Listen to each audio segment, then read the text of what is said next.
이것은 마치 뭐가 같으냐고 하면, 행복하게 살던 한 사람이 죄를 지어 모든 자유를 박탈당하고 먹고 싶은 것도 먹지 못하고 가고 싶은 곳도 마음대로 갈 수 없는 교도소에 들어간 것과 똑같습니다. 교도소에는 극히 제한적이고 고통스러운 삶을 살아야만 되지요. 하나님과 더불어 복된 삶을 보장받았던 우리들이 죄를 지어 쫓겨남으로 먹을 것과 죽음과 질병을 걱정해야 되고, 또 자녀 문제로 인해서 평생 눈물을 흘리며 속이고 속는 생존 경쟁의 치열한 삶 속에 살아야 되는 그런 신세가 되었습니다. 이 세상으로 추방된 아담과 하와에게 일어난 첫 번째 사건은 우리가 1절에서 볼 수가 있습니다. 1절의 말씀을 같이 보겠습니다. 시작. 아담이 그의 아내 하와와 동침하며 하와가 임신하여 가인을 낳고 이르되 내가 여호와로 말미암아 득남하였다 하니라. 예, 하나님으로 말미암아 내가 아들을 낳게 되었다, 그런 말씀이에요. 이 첫 번째 사건은 아들을 낳은 것이에요. 하와가 임신을 하게 되었고요. 1절에 보면은 하와가 동침함에 하와 잉타여라고, 이런 두 단어가 우리가 살아가는 인생의 아주 중요한 이야기를 어쩌면 모두 다 하고 있는지도 모르겠습니다. 그가 하와가 임신했을 때 그가 하나님에 대해서 어떤 표현을 했는데, 내가 여호와로 말미암아 득남하였다, 그렇게 말해요. 내가 낳았다고 그렇게 말할 수가 있는데, 여기에 이 저자는 하나님으로 말미암아 하나님께서 아들을 주셨다, 그렇게 말해요. 이 말은 여러 가지로 해석이 가능한 이야기예요. 여호와로 말미암아 아이를 낳게 되었다는 것이에요. 조금 더 이 말을 구체적으로 말씀드리면, 이 말은 첫째, 하나님이 나에게 아들을 주셨다는 말이에요. 아마도 이 말을 할 때 하와는 한 예언을 기억했을 것이요. 그것은 여자의 후손은 내 머리를 상하게 할 것이요 뱀은 그의 발꿈치를 상하게 할 것이니라 라고 하는 그런 말이에요. 여자가 아이를 낳았을 때 뱀으로 말미암아 에덴 동산에서 쫓겨나서 저주스러운 삶이 회복되기를 원하는 마음이 바로 하와에게 있었을 것입니다. 그들은 후회했을 것이고 에덴 동산으로 돌아가고 싶었을 것이에요. 그러나 이들은 갈 길이 없었어요. 어쩌면 이 아들이 뱀의 머리를 상하게 해서 다시 에덴 동산으로 돌아가게 될 것이라고 하는 그런 기대감이 있었는지도 모르겠어요. 이 여호와로 말미암아 낳은 아들이라고 하는 이 말 속에는 너는 해산하는 고통이 있을 것이라고 하는 것을 생각하게 했을 것이에요. 해산의 날이 되었을 때 하와는 기가 막힌 고통을 경험하게 되었어요. 여러분, 이 산모의 출산은 사람들이 그런 얘기를 해요. 죽을 것 같은 그런 고통이라고 말해요. 요즘은 이제 전부 다 이렇게 수술 실력이 좋아져서 마취하고 이렇게 배를 이렇게 째서 수술을 합니다마는, 옛날에 저희들이 어렸을 때는 우리 시골에서 어른들이 하는 이야기를 제가 들었어요. 아이를 낳은 어머니는 얼마나 힘들었는지, 어떻게 이제 안 낳아야지, 그만 낳아야지 그랬는데 또 어떻게 임신이 되었대요. 저희 어머니들끼리 앉아서 하는 이야기를 옆에서 들었는데, 그 어머니는 전번에 아이를 너무 고통스럽게 낳아서 아이고 이제는 다시는 안 낳아야 된다 그런데, 아이가 또 자기도 모르게 또 이렇게 들어섰어요. 그래서 아이를 낳으면서 그런 이야기를 하셨대요. 아이고 하나님, 내가 이 고통스러운 신을 또 어떻게 신어야 됩니까? 내가 이 아이를 또 어떻게 낳아야 됩니까? 그렇게 한탄했다고 그래요. 그래서 여러분, 이 아이를 출산하는 이 고통은 죽을 것 같은 그런 고통이라고 말해요. 이 고통 중에 있는 여자들은 여러분 어떤 생각을 하겠습니까? 아마 이 고통을 하나님 극복하게 해주세요, 나를 도와주세요, 아마 그렇게 했을 것이에요. 고통이 크면 클수록 아이를 낳았을 때 하나님께 감사하는 마음이 더욱 컸을 것이에요. 그래서 이 말을 했어요. 내가 여호와로 말미암아 득남하였다. 이 가인을 낳게 해준 사실 앞에 그들은 죄에 대한 회개가 있었을 것이고, 하나님이 주시는 회복에 대한 기쁨이 있을 것입니다. 이렇게 해서 태어난 자녀가 인류의 첫 번째 자녀예요. 그 후에 한 아들을 낳았는데 그 사람을 가리켜 아벨이라 그렇게 말해요. 우리 2절의 말씀을 같이 읽어보겠습니다. 2절입니다. 그가 또 가인의 아우 아벨을 낳았는데 아벨은 양치는 자였고 가인은 농사하는 자였더라. 예.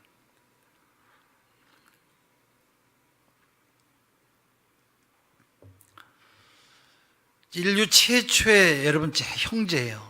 이 2절을 보면 두 아들이 직업이 나오는데 둘째 아들은 아벨은 양치는 자였고 가인은 농사하는 사람이었어요. 우리 이 말씀을 통해서 남자는 이마에 땀을 흘려야 식물을 얻게 될 것이고 흙에서 왔으니 흙으로 돌아갈 것이라고 하는 그런 예언을 우리가 생각할 수가 있어요. 노동은 신성하며 복된 것이지요. 하나님은 당신이 창조하신 만물을 관리하도록 우리 인간에게 관리권을 주셨습니다. 그러나 죄를 지은 다음에는 바로 관리나 노동은 축복이 아니라 부담과 고통이 되었어요. 가인과 아벨이 농사와 목축업을 했어요. 그러나 이 목축업과 농사꾼의 삶은 하나님이 주시는 기쁨보다는 가시를 내고 엉겅퀴를 내는 땅에서 쉼이 없이 수고로 땀을 흘려야 되는 일이었어요. 현대를 살아가는 많은 남자들은 지하철이나 버스에서 시달리며 출근해서 하루 종일 고통을 겪다가 집으로 돌아옵니다. 그러면서도 회사에서 쫓겨날까 봐 근근히 걱정하면서 가족을 부양해야 되죠. 그나마 그런 직장이 없는 사람들도 있어요.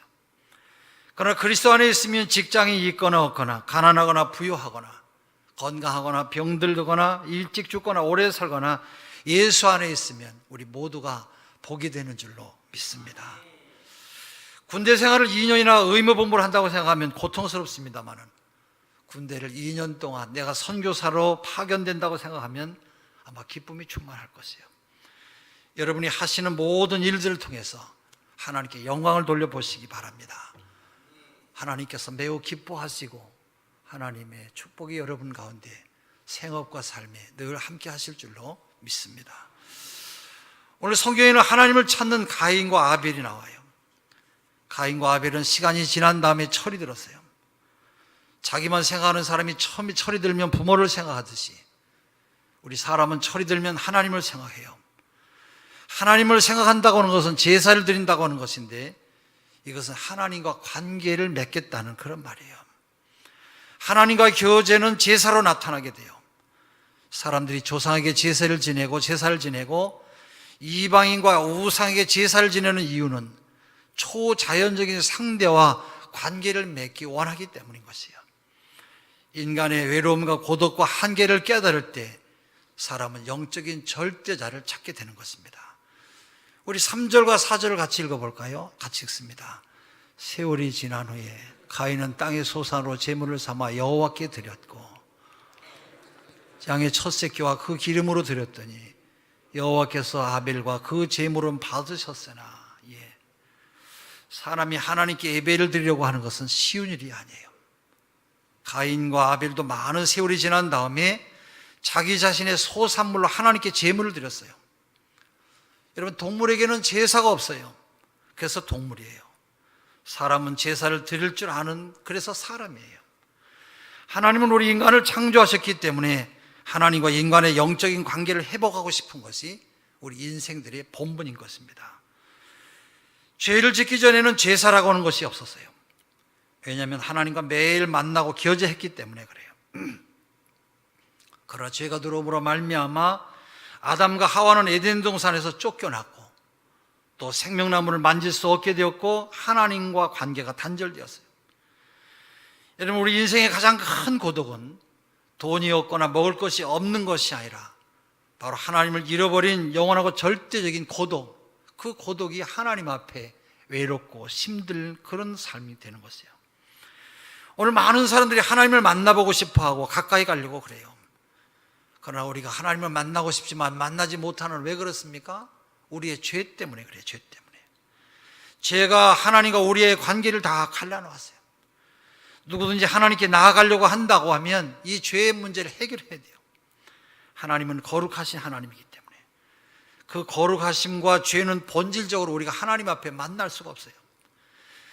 여러분, 제사라고 하는 것은 인간 안에 더러운 모든 죄와 하나님이 싫어하는 모든 죄를 감추는 그런 행위예요. 그런데 제사는 제물이 있어야 돼요. 제물이 없는 제사는 아무것도 없어요. 본문을 보면 가인과 아벨도 제물을 가지고 하나님을 만나려고 시도해요. 가인은 농사를 지었기 때문에 농산물을 준비했습니다마는 아벨은 목축업을 했기 때문에 양의 첫 새끼로 하나님께 나아가는 그런 길을 모색했어요. 제사를 드리는 일은 아주 귀한 일이죠. 근데 하나님은 가인의 제사는 받지 아니하시고 아벨의 제사만 받으셨어요.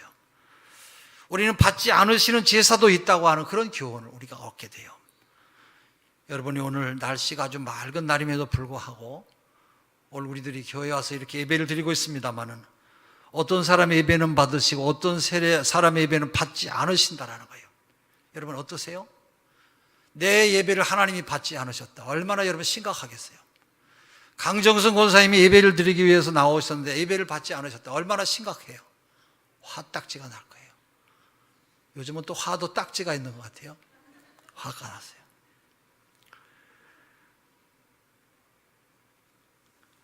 우리가 31년 동안 개척해서 지금까지 예배를 드려왔습니다마는 하나님께서 받지 않으실 수도 있다는 것이에요. 우리가 아무리 찬송가를 부르고 기뻐해서도 하나님께서 듣지 않으실 수도 있다는 것이에요. 얼마나 여러분 마음이 고독하고 외롭습니까? 하나님께서 우리 모두를 사랑하시기 때문에 오늘도 은혜 아래 예배를 드리는 줄로 믿습니다. 그것이 하나님께서 우리에게 주신 은혜요 축복인 것이에요. 늘 하나님께 감사하며 살아가는 여러분 되시기를 바랍니다.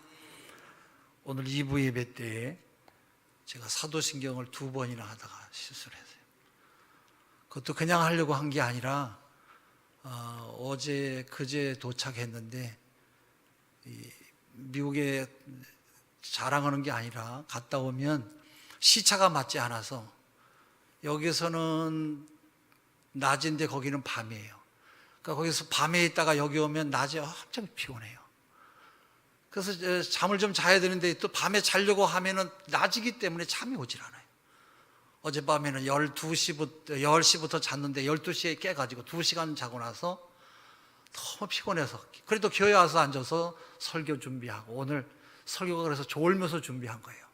그래서 아마 헷갈리는지 모르겠어요. 준비를 했는데 잠을 못 자니까 앉아서 설교를 하면서도 계속 딴 생각이 나는 거예요. 아마 여러분이 실수하는 것을 보고 아이고 우리 목사님 미국 갔다 오더니 치매가 왔나 보다 아마 그럴지 모르겠어요. 사도신경을 해놓고 나서 생각이 안 나요. 그래서 또 하는데 저 뒤에서 하지 말라고. 내가 2번째 하고 있구나. 얼른 잽싸게 정신을 차렸죠. 그래서 상당히 미안했어요. 자꾸 실수를 연발하는 거예요. 여러분 정신이 왔다 갔다 하고 잠을 못 자니까 이렇게 많이 피곤하고 힘이 들었어요. 여러분 잠을 잘 수 있고 우리가 피곤을 풀 수 있고 하나님께 늘 감사하시기를 바랍니다. 우리가 하나님 앞에 드리는 하나님이 기뻐하시는 예배는 그러면 어떤 것입니까? 하나님은 기뻐하는 예배가 있고 하나님이 기뻐하지 않는 예배가 있어요. 이 말은 하나님은 예배의 겉모습을 보시는 분이 아니라 우리의 중심을 보시는 그런 분이라는 것이에요. 아무리 좋은 형태를 가진 예배라고 할지라도 하나님은 기뻐하지 않으실 수도 있어요. 이사야서 1장 10절에서 17절을 보면 하나님은 예배가 피곤하고 제물을 가져오고 성회를 베푸는 것과 찬송하려고 하는 모든 것도 귀찮고 싫다고 그렇게 말씀하세요. 왜냐하면 죄를 회개하지 않는 피가 있는 손을 가지고 예배를 드리기 때문에 그래요. 악을 버리지 아니한 채 거짓되고 속이는 제사를 드리기 때문에 그래요. 우리는 자기 자신이나 사람들을 속일 수도 있어요. 그러나 하나님을 속일 수는 없어요. 예배는 형식에 있는 것이 아니라 우리의 중심에 있어요.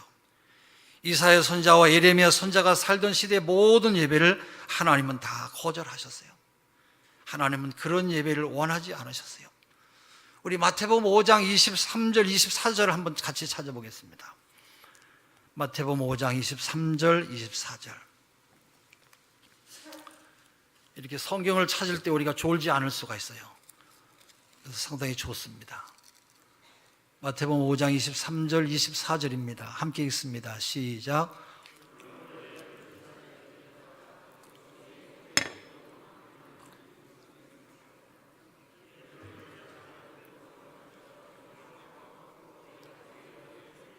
네, 형제와 화목하고 그 후에 와서 예물을 드려라 그랬어요. 용서하지 않냐고 분노를 가지고 와서 예배를 드리는 것은 하나님께서 원하지 않으세요. 하나님은 형제에게 원망을 들을 만한 일이 있거든 돌아가서 화목하는 것이 예배라고 그렇게 우리에게 말씀하세요. 참된 예배는 사랑하고 용서하는 것이에요. 분노하고 미워하면서 드리는 그것을 드리는 예배는 예배가 아니에요.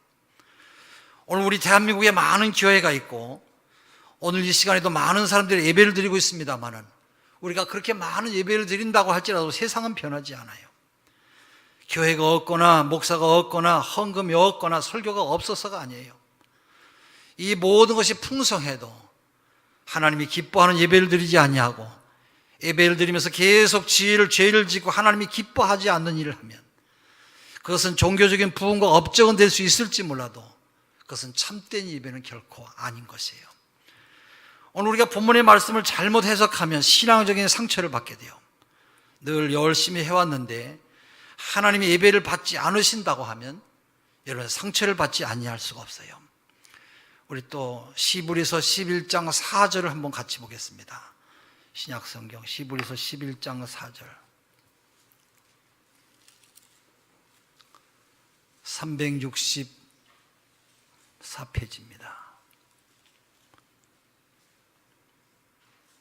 같이 읽습니다. 시작. 믿음으로 아벨은 가인보다 더 나은 제사를 하나님께 드림으로 의로운 자라 하시는 증거를 얻었으니 하나님이 그 예물에 대하여 증거하심이라. 그가 죽었으나 그 믿음으로서 오히려 말하느니라. 우리는 이 시브리서 11장 4절에서 하나님이 가인의 제사를 받지 않으신 것과 또 아벨의 제사를 받은 이유를 알 수가 있어요. 4절에 보면 아벨은 가인보다 더 나은 제사를 드렸다고 말했고요, 5절에 보면 에녹은 하나님을 기쁘게 하는 자라고 하는 그런 증거를 얻게 되었대요. 믿음으로 드리는 제사가 있어요. 믿음으로 아벨은 가인보다 더 나은 제사를 드렸다, 그렇게 말씀하고 있어요. 아벨은 하나님 앞에 제사를 믿음으로 드렸어요. 여러분들도 하나님께 나올 때 믿음을 가지고 나와서 예배를 드리시기를 바랍니다. 하나님이 기뻐 받으시는 예배예요. 하나님 앞에 있는 내 마음을 가지고 있는 정성을 다해서 드리는 예배, 그것을 하나님께서 기쁘게 받으시는 것이에요. 믿음이 없이는 하나님을 기쁘게 할 수가 없어요. 하나님은 믿음으로 드리는 예배를 기뻐하시죠. 참된 예배는 형식과 전통이 아니라 우리가 드리는 하나님 앞에 그 믿음을 가지고 하나님께 드리는 것이에요. 우리가 수십 년 동안 드려왔던 예배의 형식 안에는 참된 예배가 없어요. 그것은 순서와 프로그램에 반복되는 행위일 뿐이에요. 예배를 드리지 아니하면 교통사고를 당할까 봐 드리는 예배나 습관적으로 드리는 예배는 하나님께서 받질 않으세요. 우리 시브리서 11장 6절의 말씀을 같이 읽어보겠습니다. 시브리서 11장 6절 시작. 믿음으로 반드시 그가 계신 것과 또한 그가 자기를 찾는 자들에게 상 주시는 믿어야. 가인과 아벨이 어떻게 예배를 드렸는지 성경에서 설명하고 있지 않기 때문에 우리는 잘 알 수 없습니다. 그러나 분명히 알 수 있는 것은 아벨은 믿음으로 하나님 앞에 예배를 드렸고 가인은 종교적인 의식과 형식으로 예배를 드렸다는 것이에요. 저는 오늘 여러분의 예배가 모두가 다 믿음으로 드리는 예배가 되시기를 주의 이름으로 축원합니다. 여러분, 율법의 예배가 아니라 은혜의 예배요, 바로 문자 예배가 아니라 영적인 예배가 되시기를 주의 이름으로 축원합니다. 살아있는 예배, 성령의 예배, 하나님의 임재가 있는 예배가 되시기를 주의 이름으로 축원합니다. 우리의 예배가 방자하고 교만하고 전통적인 이유는 하나님이 계시지 않다고 생각하기 때문에 그래요. 교회에 왔습니다마는 사람만 보는 것이에요. 오늘 우리들의 예배가 진지하지 못한 것은 하나님께 집중하지 못하기 때문인 것이에요. 여러분, 하나님이 여기 계세요. 여기에 그분 앞에 믿음으로 영으로 드리는 예배가 참된 예배인 줄로 믿습니다. 예배는 하나님 앞에 의롭다고 인정을 받는 것이에요. 참된 예배는 의롭다 하심을 받는 것이에요. 아벨은 예배를 드린 다음에 하나님으로부터 너는 의롭다고 하는 그런 증거를 얻었어요. 의롭다고 하는 것은 내 죄가 감춰졌다고 하는 그런 뜻이에요. 가인이 드린 곡식의 제물은 마치 무화과 잎으로 드린 것과 똑같아요. 아담과 하와가 무화과 나무 잎으로 수치를 가리려고 했지만 결코 그 수치가 가려지지 않았던 것처럼 가인이 드린 예배는 가인의 죄를 감출 수가 없었어요. 그러므로 가인은 죄를 지은 그대로 하나님 앞에 제사로 나간 것이에요. 그러나 아벨은 양의 첫 새끼를 드렸어요. 하나님께서 무화과 나무잎을 거두시고 동물을 죽여서 가죽옷을 지어 입힘으로 말미암아 아담과 하와의 죄를 가려준 것처럼 양의 제사는 양이 죽음으로 피 흘린 그런 제사였어요. 이 피는 바로 죄를 가리워줬어요. 그래서 아벨이 드린 제사는 의롭다고 하는 인정을 받은 것이요. 죄가 없어진 것이 아니라 바로 아벨의 죄가 가려진 것이에요. 여러분의 죄가 가려져야 하나님 앞에 예배가 가능한 줄로 믿습니다. 죄가 가려지지 아니한 종교적이고 윤리적인 예배는 아무 소용이 없어요. 그러나 예수 그리스도의 피를 의지하고 믿음으로 나아가는 예배는 예수의 피가 여러분의 죄를 다 가려줄 것이고 믿음으로 우리가 드리는 예배를 주께서 의롭다고 여겨주실 줄로 믿습니다. 그때 신령과 진정으로 드려지는 그런 예배가 될 것이에요. 당시에는 가죽옷을 입히고 어린 양을 바치는 것을 완전히 이해할 수가 없었어요. 마치 만원경을 볼 때에 초점이 맞지 않으면 잘 보이지 않는 것과 똑같아요.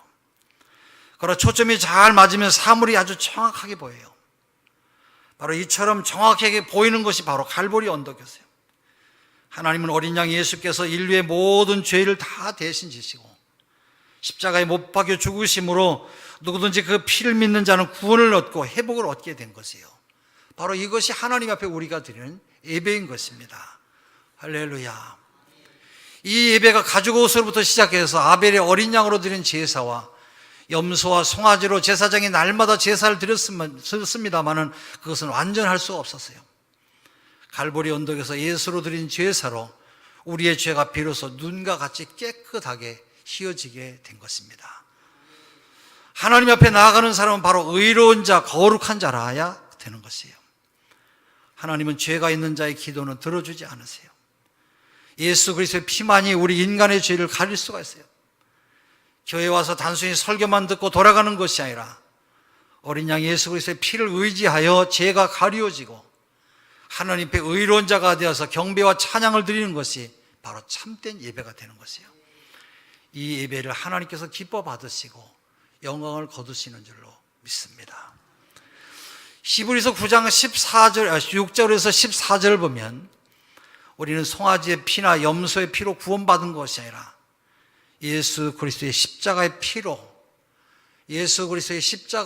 우리의 양심이 깨끗해졌고 하나님께 나아갈 길을 얻게 되었어요. 이것이 하나님께 드리는 예배인 것이에요. 저는 우리들의 예배가 형식적이고 종교적인 예배가 아니라 아벨이 드리는 어린 양 예수 그리스도의 십자가의 보혈을 의지하는 그런 예배가 되시기를 주의 이름으로 축원합니다. 십자가의 보혈을 의지하여 예배를 드릴 때 성령께서 우리의 양심까지 깨끗게 하시는 역사가 나타납니다. 그럴 때 우리는 하나님을 느끼며 하나님의 구원과 죄의 용서를 경험하고 능력이 내 안에 들어오는 것을 우리가 알게 될 것이에요. 하나님은 아벨의 예배를 기쁘게 받으셨고 가인의 예배는 거절하셨습니다. 이 말씀 앞에 실족하는 사람이 많이 있어요. 가인이 무슨 죄가 있냐? 직업이 농부이기 때문에 농산물을 드릴 수밖에 없었다고 그렇게 말해요. 그러나 가인은 동생에게 찾아가서 양을 빌려야만 했어요. 대부분의 사람들이 실족하는 이유는 왜 그래요? 자기 자존심 때문에 그래요. 큰 자는 작은 자를 섬겨야 된다고 하는 말이 있어요. 하나님은 에서를 택하지 않냐고 야곱을 택해서 복을 주셨어요. 가인은 농사를 짓는 사람이었습니다만 하나님은 직업과 상관없이 양으로 제사를 드려야만 했어요. 우리 창세기 4장 5절의 말씀을 같이 보겠습니다.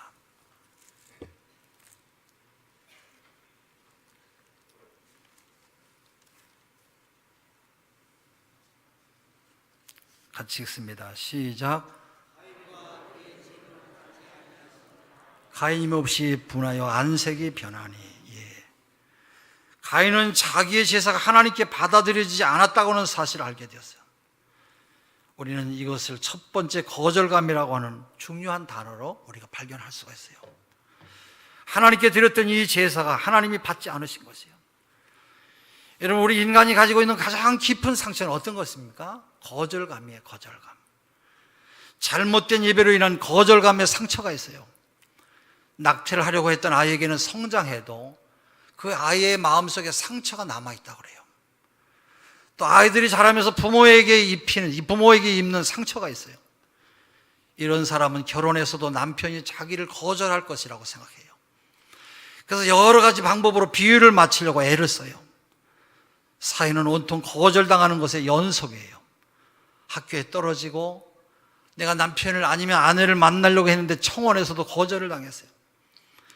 거절감을 가지고 사는 사람은 사람들이 자기 자신을 환영해주지 않는다고 생각을 해요. 이 사람들은 거절을 당하지 않으려고 방어기지를 발휘해서 먼저 공격을 해요. 거절감이 생긴 이유는 바로 잘못된 예배를 드렸기 때문인 것이에요. 예배를 드리면 거절감의 상처가, 우리 속에 있는 이 상처가 치유되는 줄로 믿습니다. 치유되기가 싫으십니까? 여러분, 예배를 하나님 앞에 드리면 우리에게 있었던 상처가, 아픔의 상처가 치료된다, 그런 말씀이에요. 할렐루야. 여러분의 마음속에 상처가 다 아물어지시기를 주의 이름으로 축원합니다. 예수 그리스도에게 나오면 어렸을 때부터 받았던 거절감의 상처가 치유되는 것이에요. 가인은 자기의 재물이 연락되지 아니한 것을 알았어요.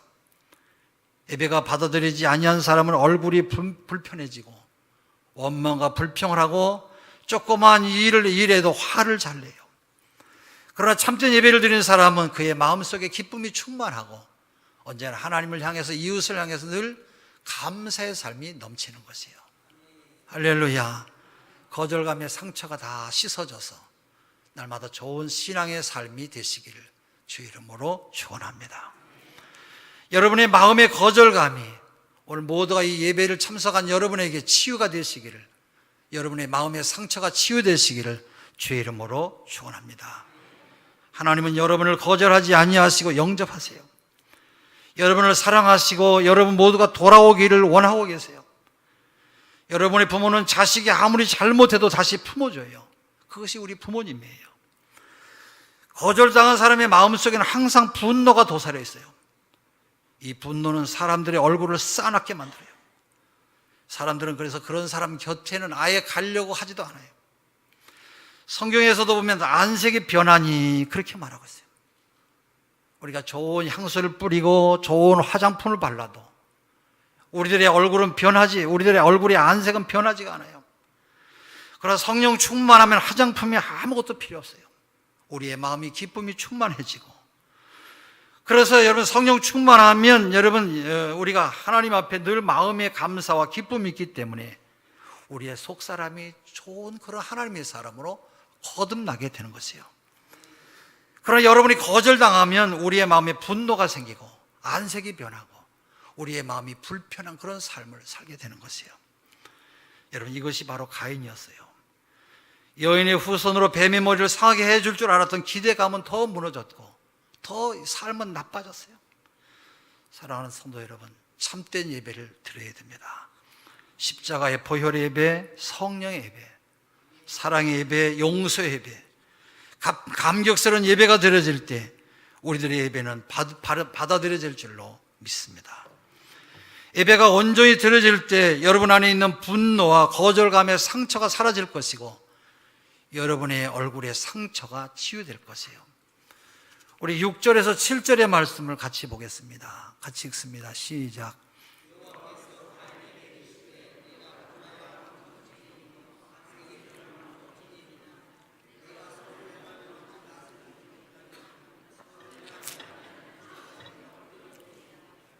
제가 너를 원하나 너는 죄를 다스릴지니라.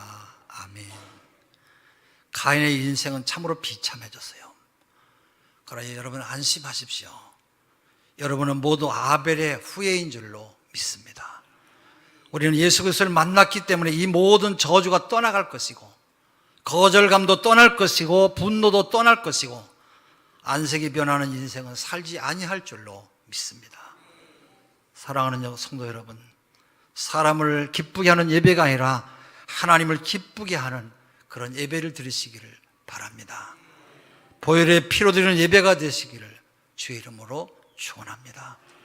성령으로 예배를 드리는 여러분이 되시기를 주의 이름으로 축원합니다. 그때 하나님은 우리들의 예배를 받으시고 바로 우리의 영광을, 우리에게 하나님의 거룩한 영광을 드러내실 줄로 믿습니다.